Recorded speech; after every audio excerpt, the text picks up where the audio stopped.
Bismillahirrahmanirrahim. Nah, Ibnu Taimiyah dalam kitab Tazkiyatun Nufusnya ini mengatakan bahwa takwa secara umum itu melaksanakan perintah dan meninggalkan semua larangan. Tentu bukan teori, karena dalam Islam ini orang melaksanakan perintah itu dengan mengetahui hukum asal ibadah itu haram sampai datang contoh, ya. Jadi kalau kita disuruh belajar, ya kita harus tahu yang nyuruh belajar siapa nih? Ya Allah. Di surat Muhammad ayat 19 tuh Allah mengatakan fa'lam annahu la ilaha illallah. Fa'lam itu kan ilmu. Fa'lam i'lam, berilmulah kamu, suruh nuntut ilmu. Annahu, sesungguhnya dia Allah, la ilaha illa huwa, tidak ada ilah yang berhak diibadahi dengan benar kecuali Allah. Itu bukan cuma teori, karena kalau kita nggak berilmu, kita akan melihat nanti banyak orang yang mengaku Islam tapi menyembah selain Tuhan Allah. Jangan heran kalau nanti kita ngelihat orang ngaku Islam cuma berbuat syirik. Nah, kalau sudah berbuat syirik, Allah langsung ngomong, ana agna surakayani syirki, aku ini sekutu yang paling benci disekutui. Dan banyak riwayat yang menjelaskan Allah putuskan hubungan Allah dengan orang tersebut kalau dia berbuat syirik, padahal dia mengaku Islam karena dia nggak berilmu. Ilmu yang dimaksud qala Allah wa qala Rasul wa qala sahabat, itu ilmu, ya. Jadi ilmu itu bukan kata manusia, tapi firman Allah, sabda Rasul, dan sahabat-sahabat itu melakukan. Sehingga kalau kita pengen melihat agama, lihat agamanya sahabat yang mencontoh Rasul. Karena kalau yang namanya Rasul, ada beberapa sunnah yang kita nggak bisa praktekin, itu dikhususkan buat beliau. Makanya lihat sahabat. Contoh, ada orang yang sengaja berpuasa di hari kelahiran, karena dalilnya Nabi puasa Senin. Kata Nabi, fihi wulidtu, hari Senin itu aku dilahirkan. Itu dipakai dalil. Sekarang tanya, sahabat mana yang puasa tiap hari lahir? Gak ada. Antum cari di kitab manapun gak bakal ketemu. Karena memang sahabat menyikapinya, riwayat lain yang mengatakan Senin itu awal catatan, ya, bukan karena hari kelahiran Nabi. Jadi jangan dipaksakan harus ada birthday-birthdayan gitu ya. Kita kan kalau udah masalah ulang tahun ini, walaupun udah berteman sama 100 ustadz, susah ngilangin namanya ulang tahun tuh, susah. Jadi tradisi susah, aduh, sampai diroba-roba dari happy birthday jadi happy milad, dari apa barakallahu fik atau barakallahu fi umrik atau apalah, orang sekarang tuh macam-macam. Saking nggak mau ninggalin kebiasaan yang bukan Islami itu. Ini yang apa kata Umar Ibn Al-Khattab, wa iyyakum waziful hadarah. Orang Islam itu harus menjauhkan dari peradaban palsu. Islam tuh punya warna, bukan ngikutin warna kafir. Ya cuma kan nggak bisa langsung melongkap, harus pahamin pelan-pelan nih. Belakangan ini kan begitu kenyataannya. Banyak orang Islam yang lupa kalau Islam tuh hebat, ya'lu wa la yu'la. Islam tuh di atas, nggak ada yang bisa mengalahkan. Kita dicetak untuk mirip sama orang kafir. Di zaman Nabi dulu dikumpulkan jagoan-jagoan, ya, dan yang paling jago yang Nabi minta itu antara Abu Bakar, antara Umar dengan Abu Jahal. Allah kasih Umar, karena kalau cuma sekedar main pedang, main panah perang, Abu Jahal juga jago. Tapi jagoan di antara keduanya yang paling baik takwanya. Hamzah jagoan, Dulu orang jago itu hafal Quran, hafal hadis, memang berani syahid, jagoan. Nah, kita dicetak oleh tontonan, bacaan, yang namanya jagoan itu harus bertato, merokok, Popeye the Sailor Man, betul. Musuhnya si Brutus tuh bewok, betul ya. Dari kecil yang kita tahu kalau bewok itu penjahat pasti itu. Karena memang dari kecil itu brainwashnya begitu. Akhirnya kita timbul dewasa di sebuah tempat, jagoan itu kacamata hitam, rambut diminyakin, ngerokok, bertato, jagoan gitu. Berhasil loh sekarang loh. Orang takut sama orang yang begitu ketimbang orang berilmu. Orang berilmu dihujat habis di sosial media. Tapi kalau orang sangar menakutkan, takut buzzer. Ini terjadi. Perempuan gitu, cantik di zaman Nabi, Khadijah, Aisyah, Ummu Habibah, Ummu Salamah, Asma binti Abu Bakar, Ummu Darda yang Allah nikahkan dengan suaminya kembali di surga. Orang-orang cantik, penghafal Quran, penghafal riwayat hadis. Kalau sekarang cantik itu kan make up. Ini keberhasilan misionaris untuk merusak Islam. Akhirnya kita Zaiful Hadarah, kayak berhasilnya VOC menggiring orang Indonesia yang negerinya ini agrari menjadi industri. Berhasil. Pak Kiai itu disuruh jangan ke sawah lagi, suruh ke pasar. Dimatikan perairan, hilanglah pertanian. Orang digiring ke pasar. Nah kalau sudah ke pasar kan kita ngomong riba nanti. Bumi yang paling Allah benci kan pasar nanti, dan seterusnya itu. Berhasil. Dan sampai sekarang pasar nyamperin ke dalam kamar. Online betul. Kajian sama kajian, jual belinya kan pakai sistem riba. Ini kayak gini jangan dianggap remeh loh. Makanya kita muzabzab, nggak jelas agama kita. Pak Ustadz ngajar tajwid, Pak Ustadz ngajar agama, beli motor, beli mobil, beli rumah dengan cara riba. Kalau nyetak penghafal Quran, udah kita udah nggak heran nah. TK sono, SD sono, SMP sono, penghafal Qurannya banyak banget. Juara dunia dari Indonesia mulu. Gede dewasa jadi pejabat, korupsi.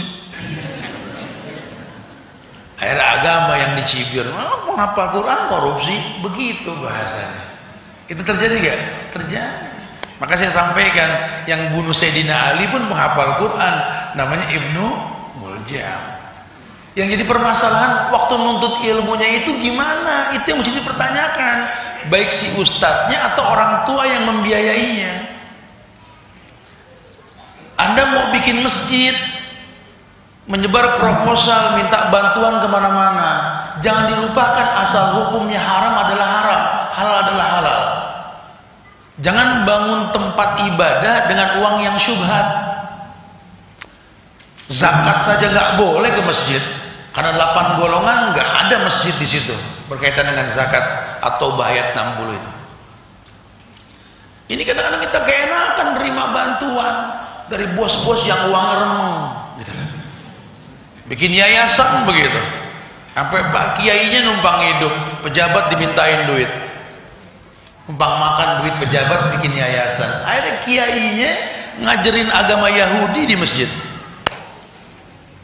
karena setiap daging yang tumbuh dari barang yang haram neraka lebih berhak. Itu hukum asal loh, jangan main-main. Makanya disiplin kita orang laki Pak, kata Nabi, izzuhu istighnahu anin nas. Pengen punya anak yang jadi pahlawan, berkarakter, ulama hebat, disiplin aja. Jangan nyender sama orang. Rezeki sudah ditentuin, tinggal cara nyarinya.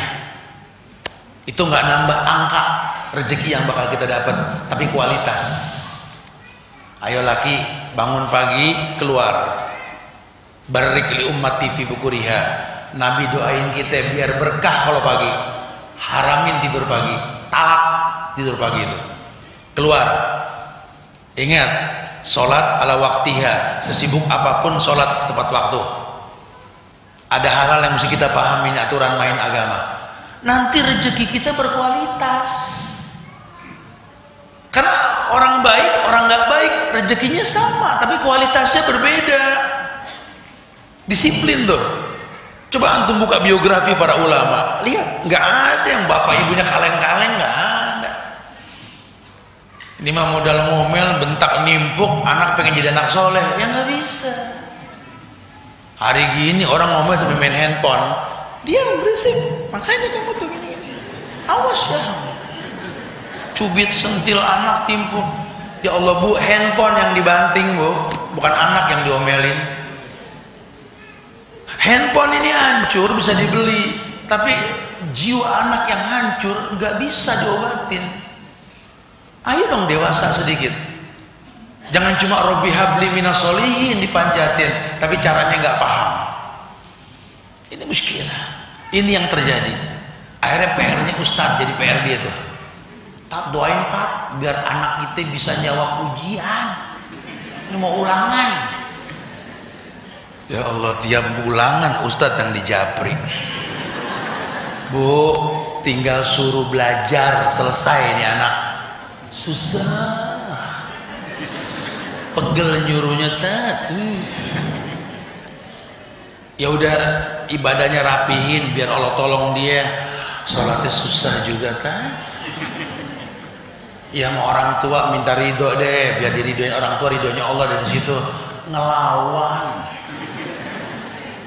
Ustadz doain aja Ustadz biar dia bisa Ustadz. Ogah kata si Ustadz. Ini anak gue doain jadi korun, betul nggak? Jadi Fir'aun urusannya. Lah sholat ogah sama orang tua durhaka, belajar males didoain jadi orang hebat, jadi Fir'aun. Suka kadang-kadang kita suka begitu tuh. Jadi akhirnya berantakan ya, tumpang tindih. Ini yang mesti kita lurusin nih. Ya.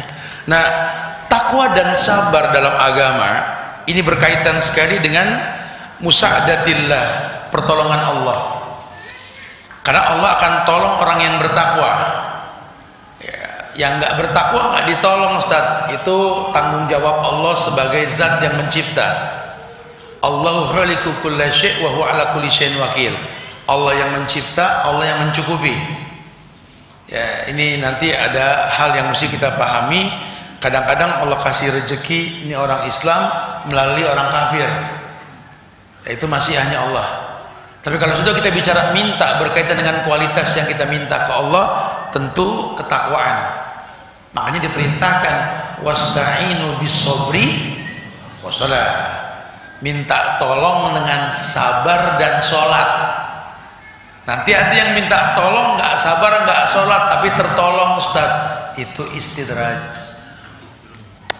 Buat yang ditolong sih it's okay, nggak ada masalah. Kita dikasih duit sama non muslim, nggak usah kebawelan, makasih, gitu-gitu aja, syukron, nggak usah jazakallah, nggak usah. Karena kita mau orang kafir nggak boleh bilang kecuali Allah yahdi, ya. Kita sama non muslim nggak boleh doain kecuali semoga Allah kasih hidayah. Kebiasaan jazakallah, jazakillah nih hati-hati di mulut, ya. Ini antara orang Islam, ya. Nggak apa-apa, ya Allah makasih ya, semoga Allah kasih hidayah. Atau kalau takut dia paham, Allah yahdi, gitu aja. Takut orang sekarang udah kebiasa hidayah, emang gua kenapa gitu Mas? Ya itu wasilah. Memang begitulah caranya. Kita nggak usah kebawelan. Ini duit dari apa nih? Lu agama lu apa? Nggak usah begitu juga. Emang wasilahnya begitu. Gak ada masalah. Itu muamalah sama manusia. Tapi kalau pengkhususan yang kita minta ke Allah, Nabi yang bilang, wa innallaha ta'ala la yunalu ma'indahu illa bita'ah. Semua yang baik yang kalian minta adanya di sisi Allah. Dan yang di sisi Allah itu tidak mungkin kalian dapatkan tanpa mentaati Allah. Ini Nabi yang ngomong. Semua yang baik yang kalian inginkan itu adanya di sisi Allah. Dan semua yang baik yang di sisi Allah tersebut nggak mungkin kalian dapatkan tanpa mentaati Allah. Paham ya? Ajmilu fit talab, makanya perbagus cara meminta. Nah, bagusnya meminta itu bahasa Arabnya soleh fit talab.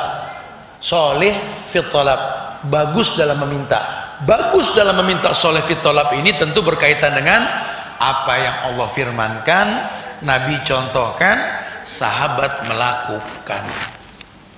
Penting kita belajar berarti kan? Oh iya, iya, anak pengen punya anak yang soleh. Dari zaman dulu semua orang tua pengen punya anak yang soleh. Gimana caranya nih? Oh ternyata diajarin sama Nabi, doanya Robbi habli minas solihin. Cuma kan mereka minta Robbi habli minas solihin itu tentu caranya betul. Ya, dia menikah sama orang yang betul, dengan nikah yang betul, berumah tangga yang betul, nafkah yang betul, berhubungan yang betul. Makanya anaknya betul, betul itu soleh artinya. Soleh itu sama dengan betul, benar. Nah, ya, ada prosesnya, nggak bisa langsung. Ada anak muda di depan masjid habis kajian sama ustad, Robbi habli minas solihin. Kita nanya, udah kawin belum? Nggak bisa. Minta anak yang soleh kawin belum, gimana coba? Mau ngadopsi? Nggak bisa. Minta dulu pasangan yang baik. Ada doanya gak? Ada. Allahumma inni as'aluka zaujatan. Allahumma inni a'udzubika min zaujatin tusayyibuni qoblal masyib. Itu doa yang pertama. Doa yang kedua, yakni kita suruh minta hablana min azwazina wa zurriyatina. Tuh minta pasangan tuh. Kalau yang kedua, hablana min azwazina wa zurriyatina qurrata ayun. Berikan kepada kami pasangan hidup dan keturunan yang enak dilihat. Itu doa.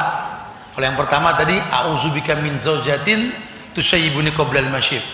Ya Allah, jauhkanlah hidupku dari pasangan yang bikin beuban sebelum waktunya. Itu Nabi ajarin tuh.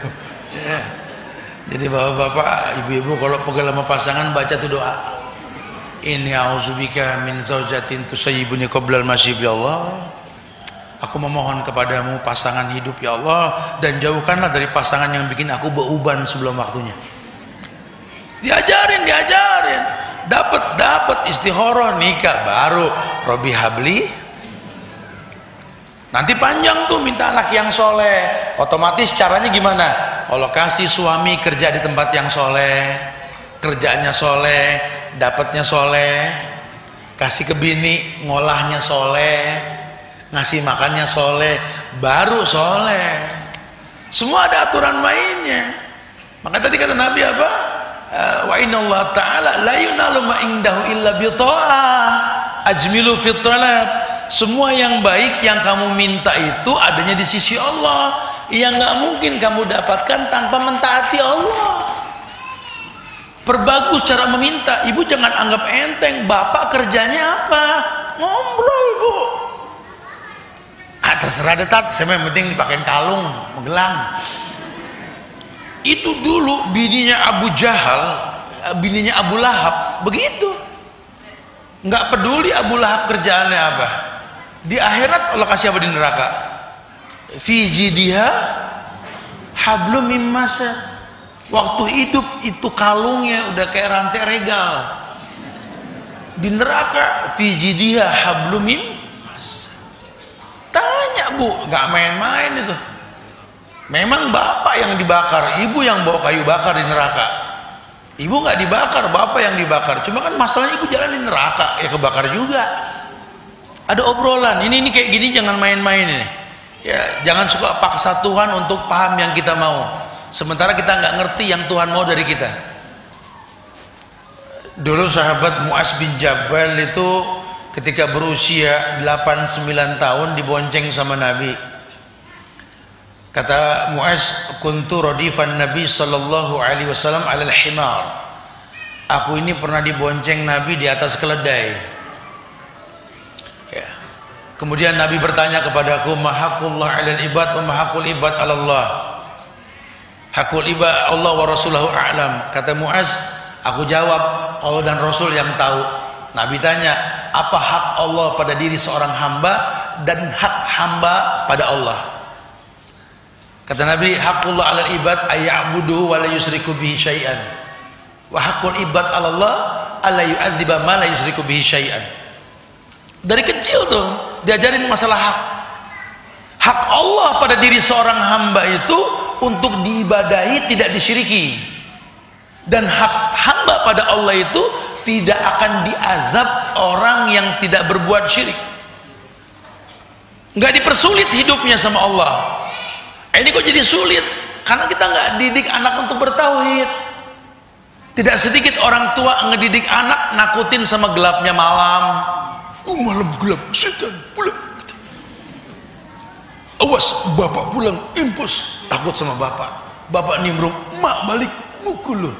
Anak dibikin takut sama makhluk. Makanya anak kita tumbuh dengan kondisi ruwet.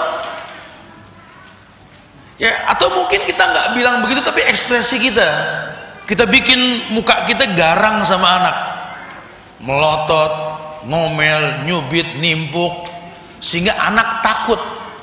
Tak terasa kita cetak generasi musyrikin.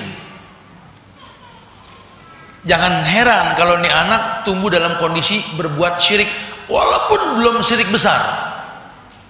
Cuma nih anak akan banyak masalah. Karena Allah janji orang yang tidak berbuat syirik, Allah akan jamin hidupnya. Makanya ini gadis, janda, perjaka, duda, jangan cuma pengen kawin. Berilmu, masalah kawin itu berilmu. Habis takut yuridul afaf, takut berzina. Ya kalau timbang zina mah orang kawin yang berzina juga banyak. Misinya kawin dalam pemahaman agama. Fa inni mukatsirun bikumul umam yaumal qiyamah. Nih jangan dilupain nih, gadis, janda, perjaka, duda. Tujuan berumah tangga itu memperbanyak umat Muhammad. Bukan cuma yuridul afaf. Mindset kita ini cuma kalau nikah itu supaya nggak zina. Salah. Itu mah dampak positifnya. Tapi target nikah itu fa inni mukatsirun bikumul umam yaumal qiyamah.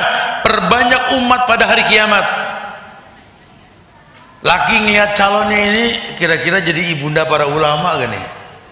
Perempuan ngelihat lakinya kira-kira bisa bawa saya ke surga gak nih? Tolak ukuran tuh begitu. Ya, jangan main-main masalah kayak begini. Akhirnya nanti mumet. Banyak generasi yang pengen ke surga tapi nggak layak ke surga. Yang puyeng ustadz sama guru-gurunya. Nih, gue kebagian KW 4 betul. Anak tuh ada KW 1, 2, 3, 4. Nih KW 4 yang masuk ke Ma'had pesantren. KW 4, Masya Allah. Kebayang, keramik KW 4 biar tukangnya pinter, nate nggak ketemu. Ini anak-anak reject yang pinter dipegangin, yang udah nggak kuat bawa ke pondok. Kan begitu bahasanya. Nggak kuat temani anak, ya Allah. Bawa. Dimasukin pondok, anak jalan tuh orang tuanya. Ya Allah, pergi juga tuh anak. Makanya ustadz pada pendek-pendek umurnya betul. Dititipin anak-anak KW 4. No tanya tukang no masang keramik KW 4, tanya dah. Sampai bingung. Gue geser melenceng, gue giniin begini. Anak kalau KW 4 begitu. Bapak jangan tahu aja pak. Ya. Ibu juga. Kita korban di pondok. Coba kasih yang betul-betul memang super gitu loh. Ngedidiknya gampang. Ya, kalau nggak super kita Masya Allah, padahal calon ulama, panjang dah urusannya panjang. Ya masalah rumah tangga nih kayak memang mesti dibikin daurah nih di sini nih, prawedding. Ya, jangan asal kawin, jangan asal milih pasangan, jangan asal milih mantu. Ya harus betul-betul berilmu dalam masalah ini. Karena Indonesia ini krisis ulama. Kita kangen dengan kata-kata atas berkat rahmat Allah dan didorong oleh keinginan luhur untuk berkebangsaan yang bebas. Kapan rahmat Allah turun lagi ke negeri kita ini? Kita mesti mencetak generasinya Tuanku Imam Bonjol, Teku Umar, Pangeran Diponegoro, Sultan Hasanuddin, Jenderal Sudirman, Kiai Haji Nur Ali, Haji Agus Salim, Buya Hamka. Kita krisis. Indonesia nyaris nggak punya mereka lagi sudah. Masyarakat yang berpikir swasembada beras bukan malah minta bantuan beras gitu loh. Krisis kita sudah. Karena dari kitanya nggak mau berubah. Tercetak kita untuk berpikir bagaimana berpolitik, bukan beragama dengan cara yang baik. Padahal pemimpin tergantung rakyat. Kalau rakyatnya baik, Allah bakal kasih pemimpin yang baik. Ya, sepandai apapun politik berpikir dan diolah, kalau kita nggak baik, tetap yang diangkat kesannya baik, tetap nggak baik ujung-ujungnya. Makanya rakyat mesti baik. Pemimpin yang baik itu anugerah dari Allah, dan nggak ada yang bisa menahan kebaikan yang Allah turunkan. Walaupun 1001 muslihat nggak akan pernah berhasil. La yadurrukum man dhalla idza tadaitum. Nggak ada yang berbahaya kalau Allah sudah izinkan sama kita, insya Allah ya. Makanya bangsa Indonesia ini mesti bangkit ya. Kita bangsa yang hebat, bukan bangsa yang lemah. Ayo mulai berpikir